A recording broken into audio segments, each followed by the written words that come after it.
ছাত্ৰ ছাত্ৰীসকল, ইয়াৰ পূৰ্বৰ ভিডিঅ'ত আমি মেথমেটিক্স টেক্সটবুকখনত এইবাৰ নতুনকৈ সন্নিৱিষ্ট কৰা কিছুমান কুৱেশ্যন নম্বৰ 13 লৈকে আমি সমাধা কৰিলোঁ আৰু আজি আমি তাৰ পাছৰ কুৱেশ্যন নম্বৰ 14 পৰা এনচাৰসমূহ সমাধা কৰিম। কুৱেশ্যন নম্বৰ 14ত এটা বহুপদ দিয়া আছে। বহুপদটো মই লিখি লৈছোঁ px equal kx square plus 2x plus 3k, আৰু আমাক কৈছে যে এই বহুপদটোৰ শূন্য দুটাৰ যোগফল আৰু পূৰণফল সমান, তেন্তে আমাক কেৰ মানটো উলিয়াবলৈ কৈছে।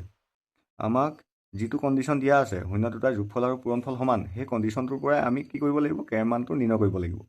তাৰ বাবে আমি প্ৰথমতে কি কৰিম, এই বহুপদটোৰ সাধাৰণ আৰ্হি মানে দ্বিঘাত বহুপদৰ এটাৰ সাধাৰণ আৰ্হি যিটো আছিল ax square plus bx plus c, ইয়াৰ লগত তুলনা কৰি আমি a, b আৰু c ৰ মানটো নিৰ্ণয় কৰি ল'ম। ইয়াত x স্কুৱাৰ সহগ আছে কিমান, k, সেয়ে a ৰ মানটো হ'ব কিমান, a ইকুৱেল k।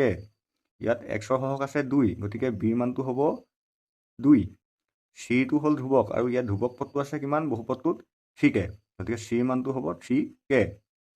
ঠিক আছে, এতিয়া আমাক যোনটো কণ্ডিশ্যন দিয়া আছিল যে শূন্য দুটাৰ যোগফল যিটো হ'ল আলফা প্লাছ বিটা, সেইটো কাৰ লগত সমান, শূন্য দুটাৰ পূৰণফলৰ লগত সমান। মানে মই ইকুৱেল দি পিনি লিখিব পাৰিম শূন্য দুটাৰ পূৰণফল মানে আলফা ইনটু বিটা। এতিয়া আলফা প্লাছ বিটাৰ মানটো কিমান আছিল, মানে আলফা প্লাছ বিটাৰ আমি মানটো কেনেদৰে নিৰ্ণয় কৰিব পাৰোঁ, তাৰ এটা ফৰ্মুলা আছিল। সেই ফৰ্মুলাটো হ'ল কিমান, -b/a। গতিকে আলফা প্লাছ বিটাৰ ঠাইত মই লিখি ল'লোঁ -b/a ইকুৱেল আলফা ইনটু বিটাৰ সূত্ৰটো কি আছিল, শূন্য দুটাৰ পূৰণফলৰ সূত্ৰটো আছিল c/a।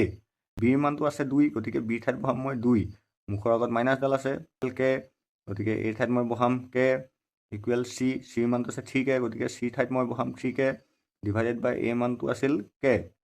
ঠিক আছে, এতিয়া আমি কি কৰিম, ক্ৰছ মাল্টিপ্লিকেশ্যন কৰিম বা বজ্ৰপূৰণ কৰিম। বজ্ৰপূৰণ কৰিলে -2টো পূৰণ হ'ব k লগত, গতিকে হ'ব -2k ইকুৱেল 3k লগত পূৰণ হ'ব এই kটো, গতিকে কিমান হ'ব 3k ইনটু k। এতিয়া এই kটো -2ৰ লগত হৈ আছে পূৰণ, গতিকে সমান চিনৰ ৰাইট চাইডে যদি আমি লৈ যাওঁ kটো হৈ যাব বাকী কেইটাৰ লগত 3k ইনটু k লগত হৰণ, এতিয়া সমান চিনৰ বাওঁ চাইডে থাকিব -2 আৰু kটো যদি মই সোঁ চাইডে লৈ যাওঁ 3k ইনটু kটো আগৰ পৰাই আছে, তলত হৈ যাব k, এই kটো তললৈ গুচি আহিলে। এতিয়া আমি k লগত kটো কেনচেল কৰিব পাৰিম, কি থাকিলে বাওঁ চাইডে থাকিলে -2 ইকুৱেল সোঁ চাইডে আছে 3k। এতিয়া আমি k মানটো নিৰ্ণয় কৰিবলৈ হ'লে এই 3টো লেফ্ট চাইডে লৈ আহিম, 3টো পূৰণ হৈ আছে, লেফ্ট চাইডে লৈ আহিলে হ'ব -2/3 ইকুৱেল k। গতিকে k ৰ মানটো হ'ল কিমান, -2/3। Question number 15। কুৱেশ্যন নম্বৰ 15ত এটা বহুপদ দিয়া আছে x square - 5x plus 4। x square - 5x plus 4ৰ পৰা 1/α প্লাছ 1/β -2 আলফা ইনটু বিটাৰ মান নিৰ্ণয় কৰিব লাগিব। আৰু এই বহুপদটোৰ শূন্য দুটা দিয়া আছে আলফা আৰু বিটা বুলি।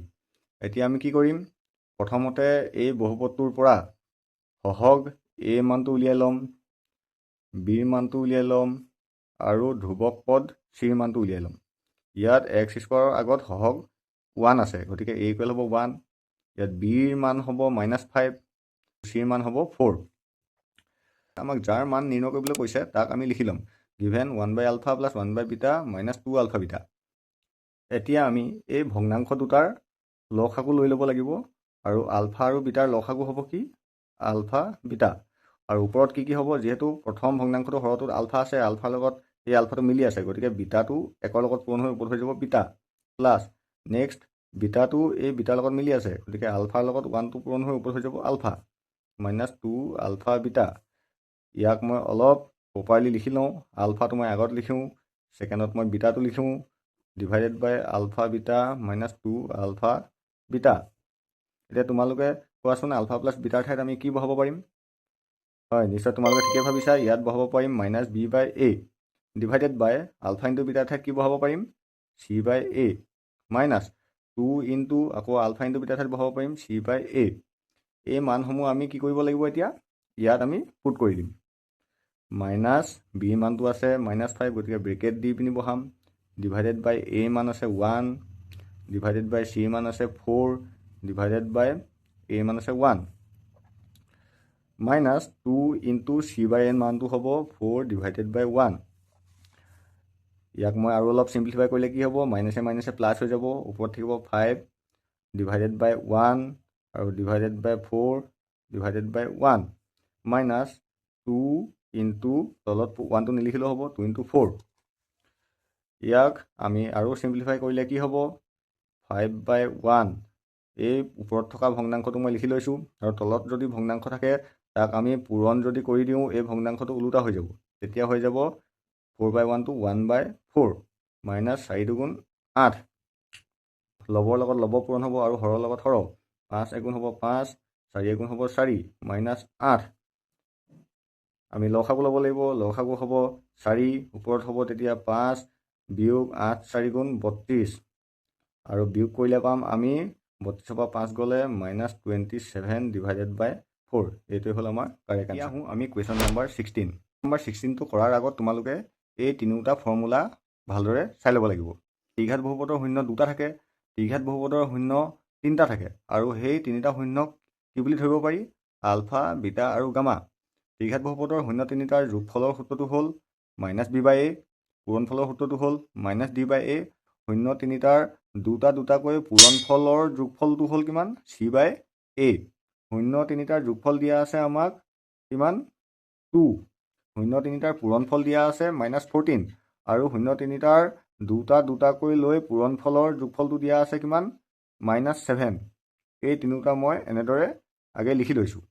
কোনকেইটা সংখ্যা আমাক দিয়া আছে এই সংখ্যাকেইটা ক'ৰ পৰা আমি উলিয়াব লাগিব এই সংখ্যাকেইটা নিশ্চয় এই ফৰ্মুলাকেইটা ইউজ কৰিয়ে আমি উলিয়াব লাগিব আৰু ইয়াতো এই ফৰ্মুলাকেইটা ইউজ কৰিয়ে এই সংখ্যাকেইটা পাইছে। তেন্তে আমি যদি এই সংখ্যাকেইটা এই ফৰ্মুলাটোৰ পৰা কেনেদৰে ওলাব তাক যদি আমি উলিয়াব পাৰোঁ তেতিয়াই আমি ত্ৰিঘাত বহুপদটো নিৰ্ণয় কৰিব পাৰিম। কাৰণ এটা ত্ৰিঘাত বহুপদৰ সাধাৰণ আৰ্হিটো কি আছিল ত্ৰিঘাত বহুপদৰ সাধাৰণ আৰ্হিটো আছিল ax³ + bx² + cx + d আৰু সেইবাবে এই সংখ্যাকেইটাৰ পৰা যদি আমি ওলোটাকৈ a b c d এইকেইটাৰ যদি মান উলিয়াব পাৰোঁ তেন্তে আমি ইয়াত পুট কৰি দিলেই ত্ৰিঘাত বহুপদটো নিৰ্ণয় কৰিব পাৰিম।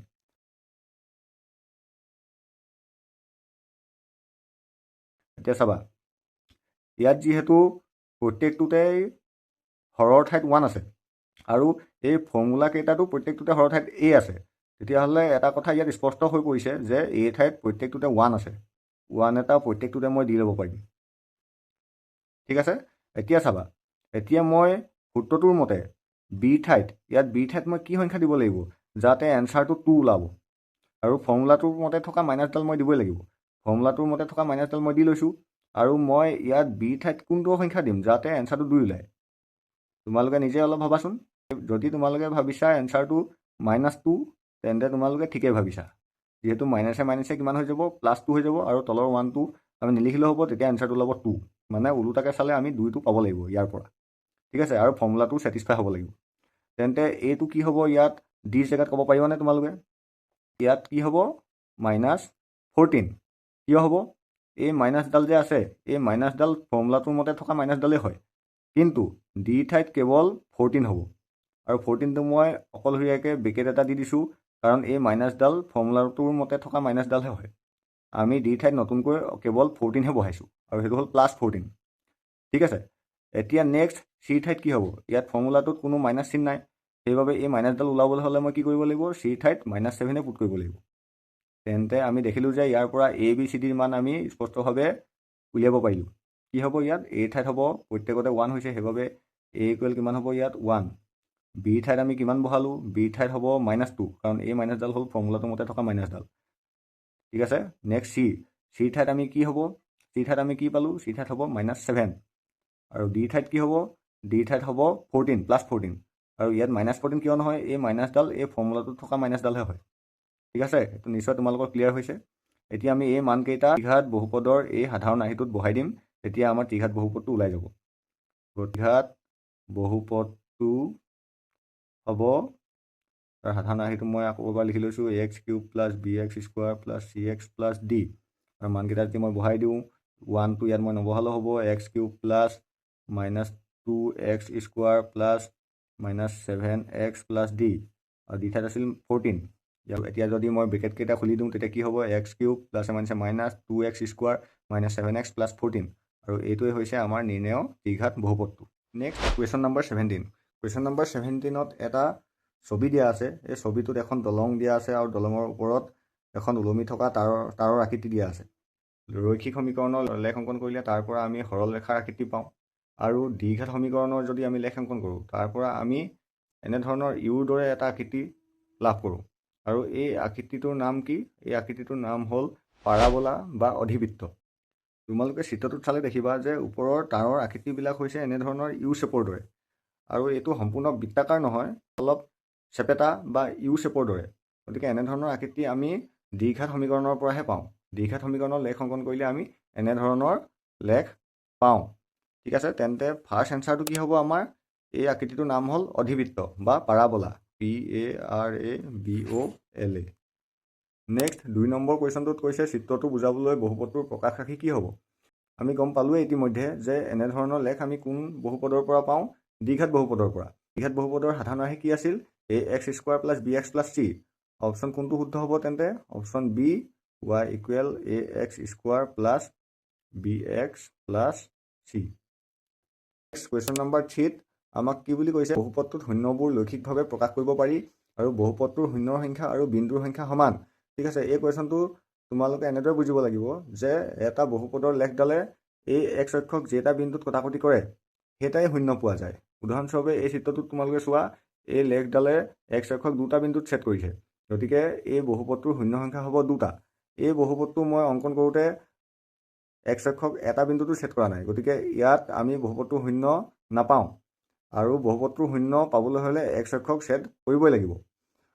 ইয়াত আমাক যিহেতু কৈয়ে দিছে যে বহুপদটোৰ শূন্য সংখ্যা আৰু বিন্দুৰ সংখ্যা সমান, য'ত বহুপদটোৰ লেখডালে ছেদ কৰে, তেন্তে কি কৰিব লাগিব? এক্স অক্ষক ছেদ কৰিলেহে বহুপদৰ শূন্য পোৱা যাব। সেয়ে ইয়াত অপশ্যন কোনটো হ'ব? অপশ্যন এ, এক্স অক্ষক ছেদ কৰে। নেক্সট কুৱেশ্যন নম্বৰ 4ত দিয়া আছে যে দলঙত ওলমি থকা তাঁৰৰ উপস্থাপন যাৰ শূন্যৰ যোগফল -3 আৰু পূৰণফল 5, তেন্তে আমি দ্বিঘাত বহুপদটো কি হ'ব? অপশ্যনৰ পৰা নিৰ্ণয় কৰিব লাগে। এটা দ্বিঘাত বহুপদৰ সাধাৰণ ৰাশিটো আছিল ax² + bx + c, আৰু যদি শূন্যকেইটাৰ যোগফল আৰু পূৰণফল দিয়া থাকে তেন্তে আমি কোনটো ফৰ্মুলা ইউজ কৰি উলিয়াব পাৰোঁ? x² - α + β × x + α × β। আৰু ইয়াত আমাক কুৱেশ্যনটোত কি কি দিয়া আছে? শূন্য দুটাৰ যোগফল দিয়া আছে -3, গতিকে α + β ঠাইত মই বহালোঁ -3 × x প্লাছ, আৰু পূৰণফল দিয়া আছে কিমান? পূৰণফল দিয়া আছে 5, গতিকে α × β ঠাইত হ'ব 5। ইয়াক মই চিম্প্লিফাই কৰিলে কি হ'ব? x² - + 3x + 5 dx² + 3x + 5। Option D হ'ল কাৰেক্ট এনচাৰ। নেক্সট আহিলে কুৱেশ্যন নম্বৰ 5। কুৱেশ্যন নম্বৰ 5ত দ্বিঘাত বহুপদ এটাৰ লেখটো তাৰ আকৃতি কি এইটো দিয়া আছে। এইটো কুৱেশ্যন নম্বৰ 1ৰ সৈতে সম্পূৰ্ণ একেই। ইয়াৰ এনচাৰটো হ'ব কি? অধিবৃত্ত। অপশ্যন চি, অধিবৃত্ত। মই তোমালোকক অনুশীলনী 2.2ৰ সম্পূৰ্ণ সমাধানসমূহ আগবঢ়ালোঁ। আশা কৰোঁ তোমালোক সকলোৱে এই উত্তৰসমূহ অনুধাৱন কৰিব পাৰিছা।